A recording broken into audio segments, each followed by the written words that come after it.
من حاضرم اول داخل اتاق برم و دختر شما را یخ کنم. زیاد خود را اعلان نکن. برو داخل و نشان بدی که چول در زیرت از یا نه. چی شد شروع بکن دیگه، منتظر هستم. سارا جان 1 ساعت از مه شروع کردیم. چی شد سارا جان یخت کرد؟ نی پدرجانی که در زیرش چول نداشت. خیره بچیم، پدرت منگل جان هم عمقه داره.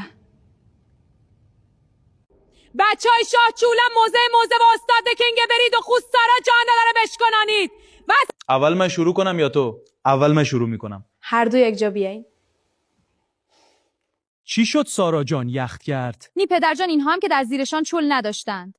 اگر پسر آخر شما نتوانه یخ بکند چول همش قطع خواهد شد.